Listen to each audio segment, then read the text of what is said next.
How do you respond when you find yourself dealing with situations that are very painful? In fact, you get rejected, somebody walks out on you. You feel like they were dishonest with you, they didn't tell you the truth. You feel lonely, you feel hurt, very discouraged. When you think about all the things that happen to people and the reactions we have, how do you feel? Do you just want to say, you know what, I don't have to put up with this anymore? And you just decide, I'm gonna walk away. I quit. I give up. I don't have to do this. I don't have to stay here. How do you really and truly feel? Discouragement is so bold that it will even hide behind a smile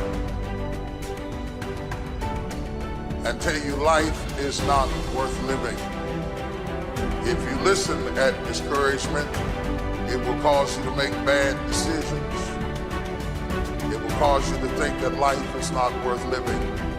And secretly, behind the facade of a smile and a good morning and a praise the Lord and a how are you, you will wonder if you're ever going to get out of what you're into.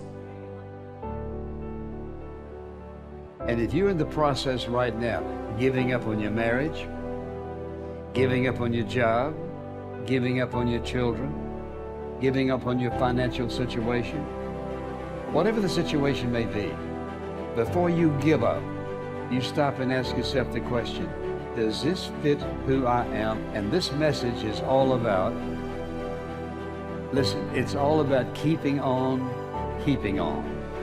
And that is to have the courage to keep on keeping on. And if you will listen carefully and apply these points that I'm going to lay out before you, you don't have to give up and quit. There is an answer and a solution to what God wants to do in your life at this point, no matter what it is. It happens to everybody. Here's the other thing, if you look at your goals and look at your dreams, when you're going through some stuff, when things go wrong, don't go with them. When things go wrong, don't go with them. When you're working on a business deal, you're counting on some money. Someone said you would get the loan, and it falls through. You have an event, and the people that you thought would be there and support you, they don't come through. Or someone turns against you, or you get ripped off. It's going to happen to you.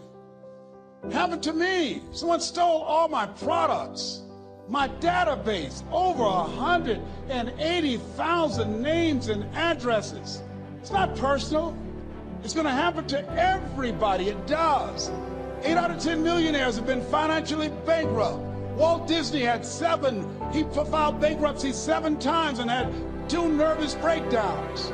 It's called life. But I got a saying, when life knocks you down, try and land on your back, because if you can look up, you can get up. You've got the power in you to do that. You've got something special. You've got comeback power. Take ownership for your life. Nobody can live your dream for you but you. Nobody's going to take care of your business like you. Stop coming up with excuses. Don't give yourself permission to continue to live a small life. You can't fit a big dream into a small life. Give yourself permission to go for it, to test yourself, to challenge yourself, to live full. Like the saying, always strive to get on top in life, because it's the bottom that's overcrowded. There's something in you that tells you this is not it for you. You have not peaked here. There's more in you than you're expressing. Eye is not seen, ear is not heard, nor has entered the heart of mankind what's in store for you if you challenge yourself, if you persist and persevere, if you take ownership for your life. George Bernard Shaw said the people that make it in this life, they look around for the circumstances that they want, and if they can't find them, they create them. Create what you want. You have the power in you to do more than you can ever begin to imagine, to control your destiny, to make a difference in our children, to make a difference on the planet, to make an impact. Let us say together, it's me. Let us say together, it's hard. Yes, it's hard, and we will do it hard. And once we do it hard, we go through it, we realize it was worth it. And once you discover it was worth it, it is done.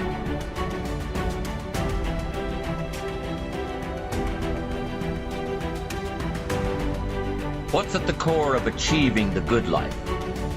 The major key to the good life. The major key is not in learning how to set goals. It is not in learning how to better manage your time. It is not in mastering the attributes of leadership. Every day in 1,000 different ways, we are trying to improve ourselves by learning how to do things. We spend a lifetime gathering knowledge in classrooms, in textbooks, in experiences. Now, if knowledge is power, if knowledge is the forerunner to success, then why do we fall short of our objectives? Why, in spite of all our knowledge and in spite of our collective experiences, do we find ourselves aimlessly wandering, settling for a life of existence rather than a life of substance? There may be many answers to this question. Your answers may be different than your associates or your spouses or your friends. While there may be many answers to this question, the fundamental answer is the absence of discipline. Applying all that we know. That's the key word, discipline, self-discipline. We might add one more word here, consistent. Consistent self-discipline. It doesn't really matter how smart you are or how much you know if you don't use it. It doesn't really matter that you graduated magna cum laude if you're stuck in a low-paying job. It doesn't really matter if you attended every seminar that comes to town if you don't apply what you've learned. Better than knowledge is applied knowledge. And once we've applied our knowledge, we must study the results of that process. Apply our knowledge, study the results. Refine our approach. Finally, by trying and observing and refining and trying again, our knowledge will inevitably produce worthy results, admirable results. And with the joy and results of our efforts, we continue to apply, to learn, to observe, to fuel our ambition with the positive reinforcement of continued progress. Pretty soon, we'll find that we're swept into a spiral of achievement, a vertical rise to success. And the ecstasy of that total experience makes for a life of triumph over tragedy, dullness, and mediocrity. But for this whole process to work for us, we must first master the art of discipline, self-discipline, consistent self-discipline. Now, when you decide to act, you're going to have some people like that. We're no longer friends. I lost sleep over that, ladies and gentlemen. I said, I can't believe that. I remember sitting up one night looking at the phone. I said, I gotta call him. He said, no. And I said, no, forget that. I called, man, look here, we've been knowing each other for too long to allow this to come between us. He said, don't call me anymore. Hung up. And then I wanted to think about what can I do to make it up to him? And then something came to me, Les, what do you have to prove? See, many things we don't do is because of the fact we want people to like us. There's some necessary losses in life. When you decide acting in your best interest, you're going to lose some friends. Everybody's not going to approve of you. There's some people that won't like you. Who do you think you are? You're arrogant. What do you think you can do? You think you can get away with that? You're selfish. Thanks, I got that. It's my life. And so what I'm saying to you is that as you begin to look out on your life, this is challenging. This is not easy acting. So what are the things that we can begin to do to harness our will? Number one, you've got to bring it out and look at it. You've got to take the power out of it. You've got to expose it to the truth. And the truth is that it has no power over you. So write down something you want to act on, but for some reason that you've been holding back, and look at it. The next thing is, ask yourself the question, is it helping you to continue to put it off? If it's an asset for you to continue to procrastinate, then continue to do that. But if it's a liability for you, if it's causing you some mental and some emotional challenges, or perhaps a financial problem, look at that. Examine that for what it is. Next step, ask yourself, what's blocking you? What's preventing you from acting? Why don't you have the courage to handle that? Why won't you face that? What are you running away from? What kind of avoidance behavior are you engaged in? Next is, what is the worst thing that can happen when you take action? So I looked at that, and I said, what's the worst thing can happen when I tell him this? He can say, I don't like you, and he did. Now what happened? I experienced that, I looked at that, I saw that, and guess what, ladies and gentlemen? I didn't die.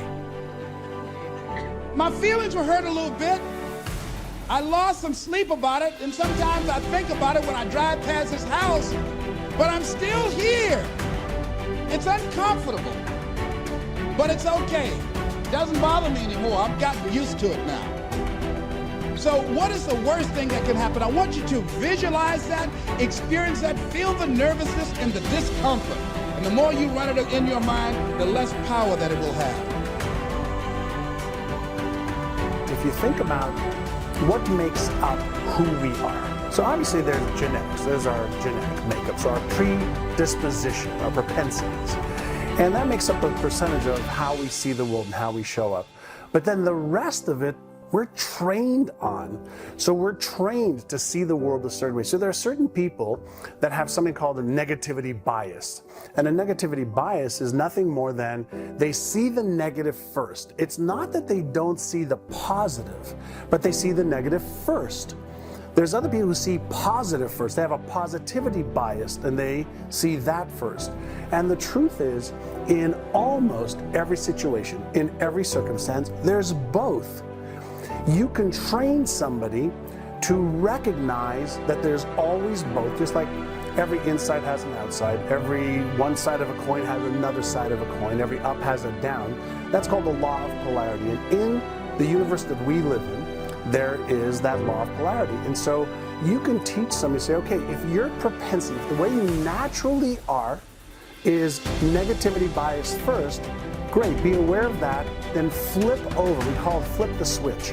So if one side of your brain is going negativity first, great, learn to flip the switch. Go, great, what's the positive side of that? That's a skill you can learn no differently than playing tennis or chess or music.